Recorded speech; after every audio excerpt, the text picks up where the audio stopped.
Good morning students.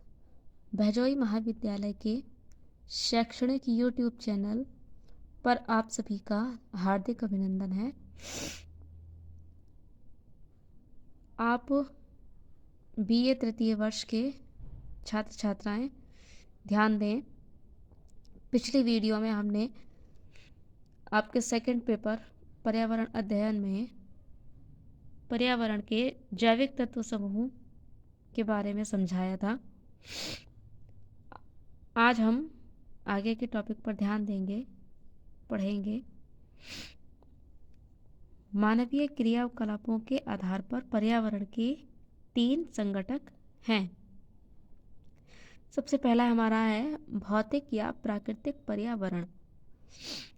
भौतिक पर्यावरण या प्राकृतिक पर्यावरण के अंतर्गत वे पर्यावरण की वे सभी तत्व सम्मिलित होते हैं जो अजैविक हैं।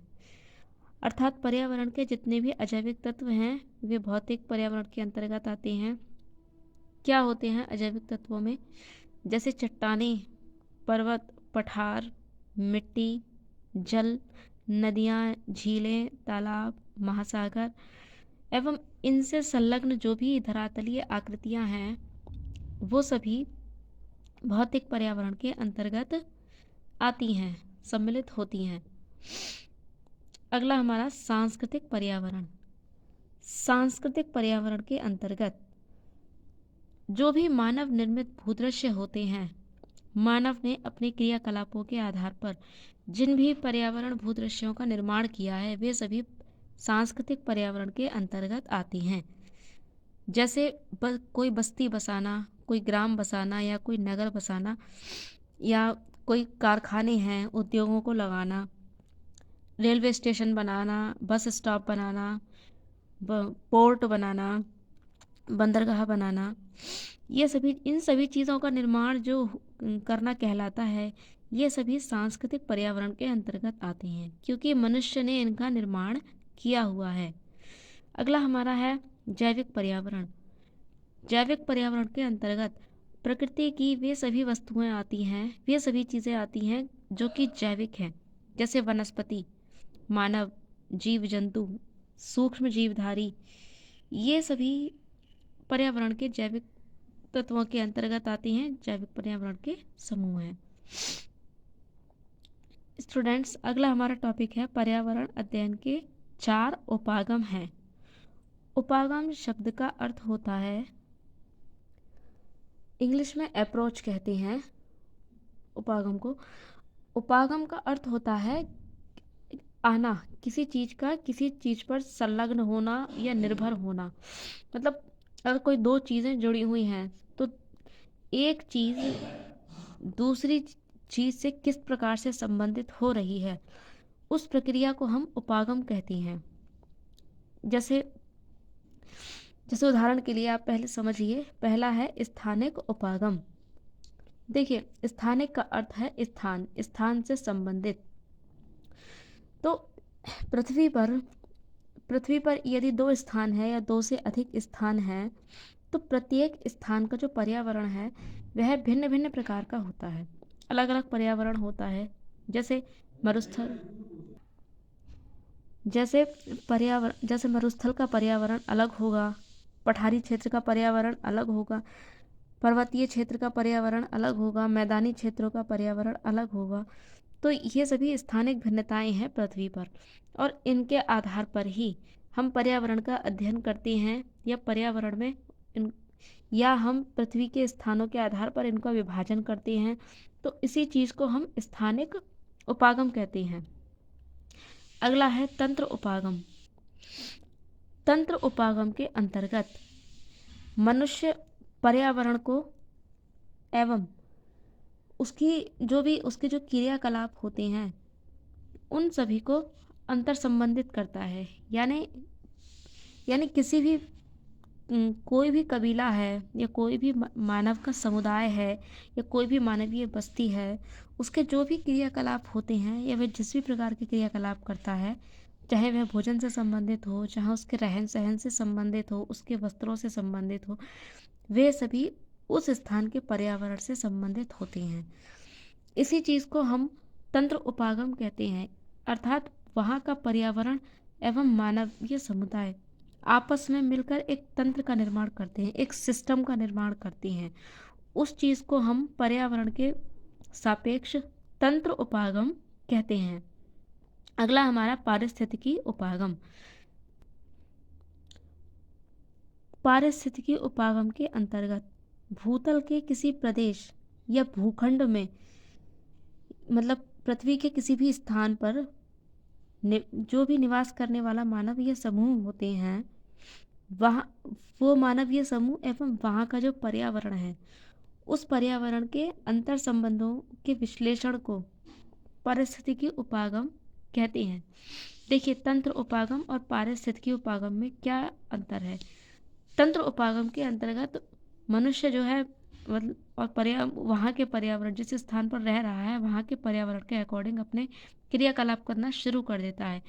पारिस्थितिकी में उपागम में जो है इतना अंतर आ जाता है कि यदि किसी स्थान के पर्यावरण के सापेक्ष मनुष्य क्रियाकलाप कर रहा है तो 5 साल, 10 साल या 20 साल या 50 साल के बाद उस जगह का जो पारिस्थितिकी होती है, उस जगह का जो पारिस्थितिक तंत्र होता है, वो मानव के क्रियाकलाप के अनुसार ढलना शुरू हो जाता है।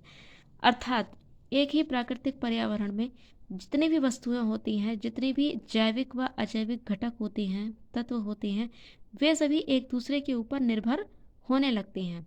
पारिस्थितिकी का यही अर्थ होता है।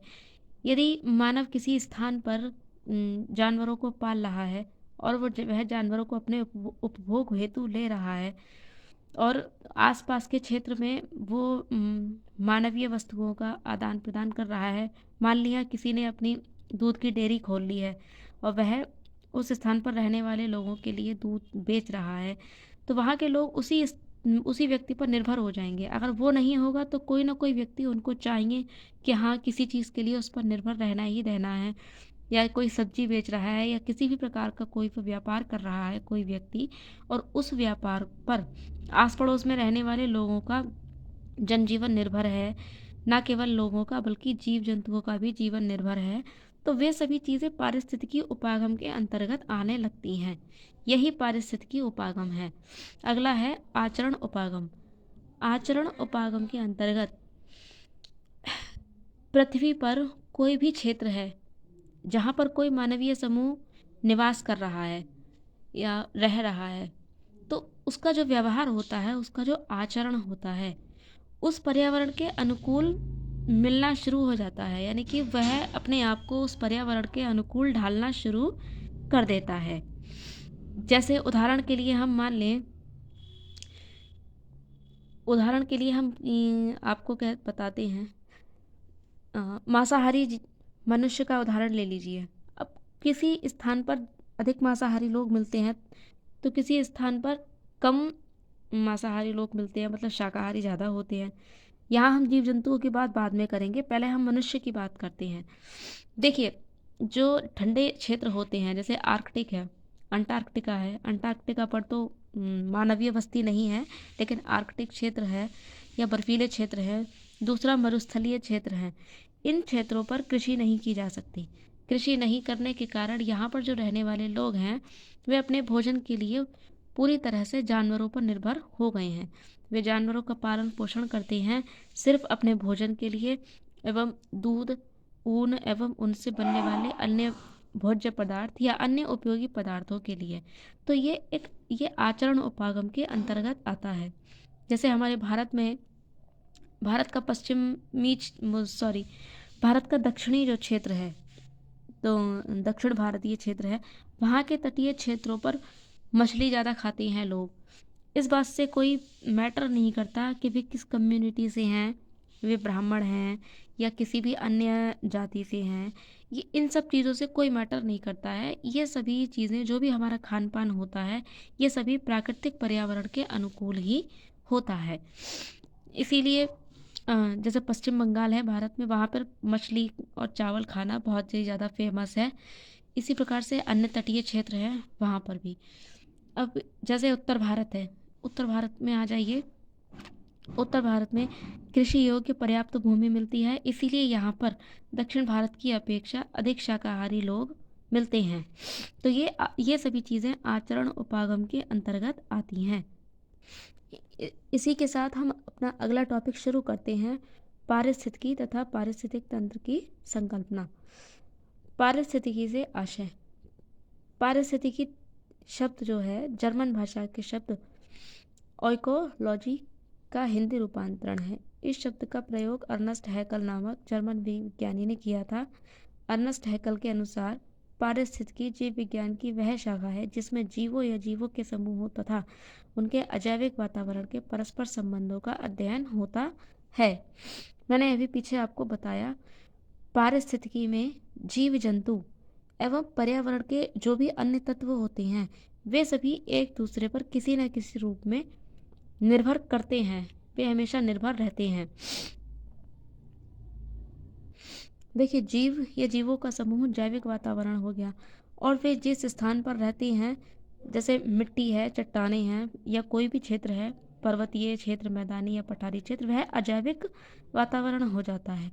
तो उन उन जीव जंतुओं का वहाँ के अनुसार रहना, अब वहाँ के अनुसार, उस वातावरण के अनुसार अपने आप को ढालना, ये सभी इन सभी क्रियाओं को, इन सभी आपसी क्रियाओं को, हम परस्पर संबंधों को पारिस्थितिकी के अंतर्गत पढ़ते हैं।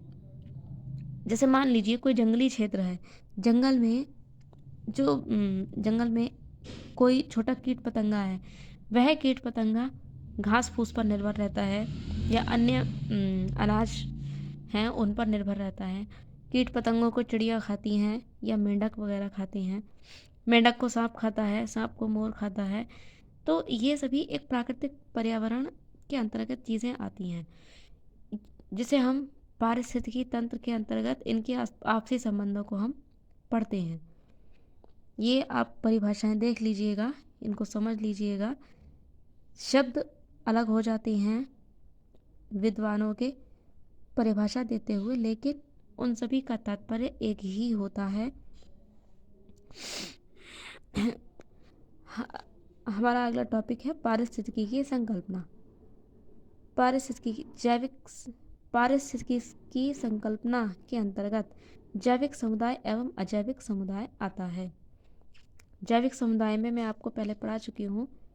इसके अंतर्गत जैविक इकाइयाँ आती हैं, अर्थात जो भी सजीव वस्तुएं हैं वे सभी आती हैं, जैसे जीव जंतु हैं, पेड़ पौधे हैं, वनस्पति हैं, सूक्ष्म बैक्टीरिया, ये सभी चीज़ें जैविक समुदाय के अंतर्गत आती हैं। अजैविक समुदाय में चट्टानें, पर्वत, पठार, मिट्टी, जलीय क्षेत्र, जलीय राशियाँ यानी सभी चीज़ें, महासागर, समुद्र, नदियाँ, झीलें, तालाब इत्यादि सभी अजैविक समुदाय के अंतर्गत आती हैं। पारिस्थितिकी तंत्र की संरचना के दो घटक होते हैं। पहला है जैविक घटक। जैविक घटक के अंतर्गत जीव जंतु, वनस्पति, मानव एवं अन्य सूक्ष्मधारी ये सभी आ जाते हैं।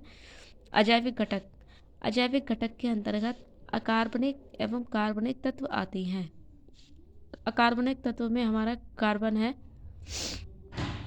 हाइड्रोजन है, ऑक्सीजन है, ये सभी हमारे अकार्बनिक तत्व कहलाते हैं। कार्बनिक तत्व में क्लोरोफिल, डीएनए, एटीपी एवं अन्य जो भी केमिकल पदार्थ होते हैं जिनके अंतर्गत अकार्बनिक क्षेत्र चीज़ें नहीं आती हैं, वे सभी आते हैं।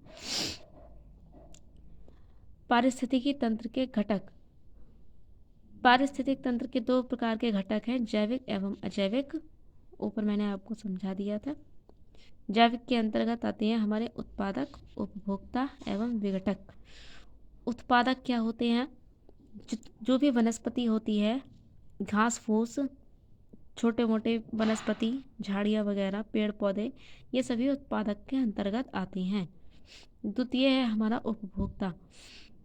वे सभी जीव जंतु जो इस शाक पर निर्भर करते हैं, वनस्पति पर निर्भर करते हैं, या फिर इन वनस्पतियों का भक्षण करने वाले जीव जंतुओं पर जो अन्य उपभोक्ता निर्भर करते हैं वे उपभोक्ता के अंतर्गत आते हैं। जैसे हमारे उपभोक्ता दो प्रकार के होते हैं, प्राथमिक उपभोक्ता, द्वितीयक उपभोक्ता और तृतीयक उपभोक्ता भी होते हैं। तो उत्पादक हमारा हो गया वनस्पति, प्राथमिक उपभोक्ता होते हैं हमारे शाकाहारी जीव जंतु, कीट पतंगे, द्वितीयक उपभोक्ता होते हैं जो शाक सब्जी पर भी निर्भर करते हैं, वनस्पति पर भी निर्भर होते हैं, एवं जो छोटे छोटे जीव जंतुओं का भक्षण करते हैं वे हमारे द्वितीयक उपभोक्ता के अंतर्गत आते हैं। तृतीयक उपभोक्ता के अंतर्गत हमारे शेर, चीता एवं अन्य विडाल वंशी जो जानवर होते हैं वे जानवर जो शाकाहारी एवं मांसाहारी दोनों प्रकार के जीव जंतुओं का भक्षण करते हैं वे वो उपभोक्ता के अंतर्गत आते हैं। तीसरा हमारा है विघटक। जब ये सभी प्रकार के जीव जंतु खत्म हो जाते हैं, नष्ट हो जाते हैं, तो इनकी लाशों को कीड़े वगैरह खाकर नष्ट करती हैं, इन्हीं को हम विघटक कहते हैं। इंग्लिश में जैसे कहते हैं डिकम्पोज करना, तो वही है डिकम्पोजर जो होते हैं उन्हें ही विघटक कहते हैं। अगला हमारा है अजैविक तत्व। अजैविक तत्व में अकार्बनिक पदार्थ आते हैं, कार्बनिक पदार्थ आते हैं एवं भौतिक वातावरण आता है। अकार्बनिक और कार्बनिक पदार्थ ऊपर हैं। जैसे विभिन्न प्रकार की जो गैसें होती हैं, जब जीव जंतु या मनुष्य खत्म हो जाते हैं, मर जाते हैं, तो उनके शरीर को नष्ट करने के लिए अजैविक तत्वों का होना आवश्यक है। ये जब मनुष्य को दफनाया जाता है, हिंदुइज्म में तो जला देते हैं, लेकिन ईसाइज्म, क्रिश्चियनिटी में एवं इस्लामिज्म में दफनाया जाता है, तो उन शरीरों को नष्ट करने के लिए अजैविक तत्वों की आवश्यकता पड़ती है। तो ये भी किसी न किसी प्रकार से पारिस्थितिक तंत्र को बनाए रखने में सहायक होते हैं। यदि अजैविक तत्व नहीं होंगे तो जो भी मरने वाले जीव जंतु हैं वे सभी नष्ट नहीं हो पाएंगे एवं पर्यावरण में असंतुलन हो जाएगा। तो यह है हमारा पारिस्थितिक तंत्र। इसी के साथ ही हम अपना टॉपिक यहीं पर ख़त्म करते हैं। 2 टॉपिक मैंने करा दिए हैं पूरे इसमें। आप इसको पढ़िएगा और डिटेल में समझिएगा किताबों की सहायता से।